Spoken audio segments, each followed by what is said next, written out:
Welcome to Tarot Tuesday for the week of June 16th. This is for Taurus, Sun, Moon, Rising. Take what resonates, and if this reading doesn't speak to you, go check out your other two signs videos for deeper messages. So, Taurus, we are here at the end of your post shadow, and your post shadow is going out with a little bang of the summer solstice here in the northern hemisphere, at least, where this is the longest day and shortest night of the year. In the Celtic tradition, we honor it with Litha, which is just, honoring the sun, as in that more northern part of the world, that sun is very rarely out too. So just celebrating this light out, and it's for the harvest. Right now we're at a point in time where we're starting to think about it's time for those fruits to develop enough for us to gather. Yeah? So let's see what that means for you, Taurus. Just also note for you, your sign is where Chiron is heading on the 19th. So that is the wounded healer. So for you, Taurus, any wounds that has definitely come up in your post shadow, they might be louder these days.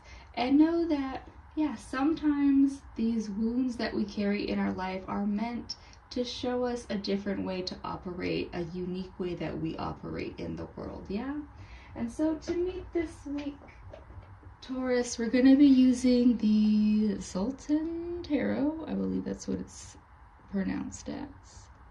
Whatever. It's not focusing. But either way, we're going to use this deck to see what we got going on for Taurus. So, Taurus, what does your week look like? The Death card reversed.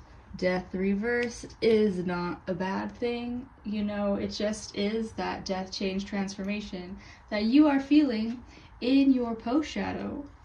It is just that, next level of your life, this next new solar returns of your life. So, Taurus, nothing to be afraid of. Let's see how you're meeting that card.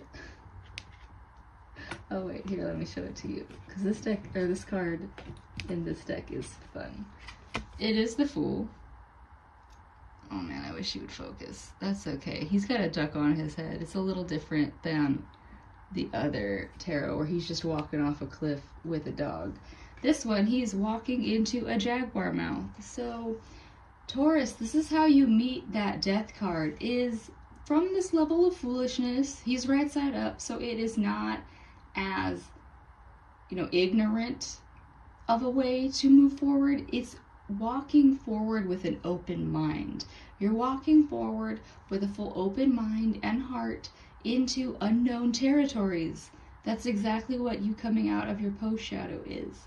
And you're walking into your solar returns from a place of you're not carrying any burden of anxiety or worry. You are just open to what is there for you to experience in this next cycle of life. And your last of this deck is the Empress reversed. Empress reversed is there to... It's also technically one of your cards because you are ruled by Venus, as is the Empress.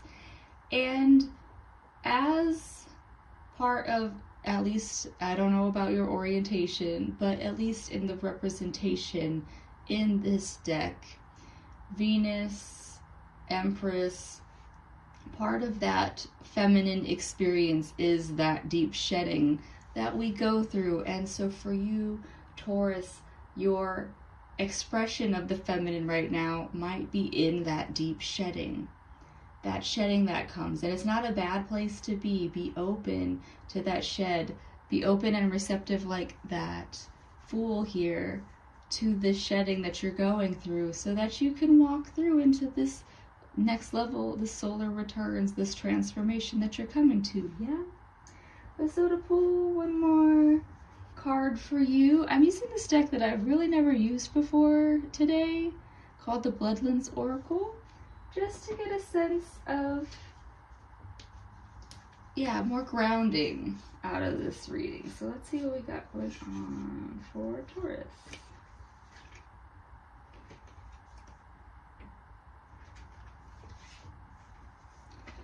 The solitary peak.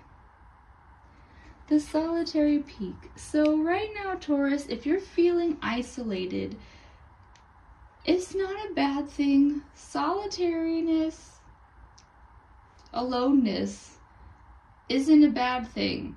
People who complain about being lonely don't know how to be alone, which is something that we all, as people, we are community-based. We all want to feel a part of our collective, which is true, but we are also still a single organism of this greater picture planet that we are on. So, Taurus, to be able to handle this shedding and transformation, this is a time for you to do your own journeying. And so it might be your own solo hike. It could be just taking a walk around your neighborhood. It could just be taking about 5 minutes to yourself. And when I mean by yourself, I mean you put that phone in another room on silent or completely off so that you aren't distracted. Because one thing that I was seeing was how, yeah, our grandparents didn't have the level of distraction, of awareness that we have now, because we aren't constantly being notified every 2 seconds about something. Yeah, so, or they weren't. We are. So Taurus, find time for solitude just so that you can reconnect with yourself and find these deeper level transformations. Yeah, that is what I have for you this week, Taurus. I hope that helps. I do hope that you find the pleasure in this transformation that you're going through this solstice, and I'll see you next week. Bye.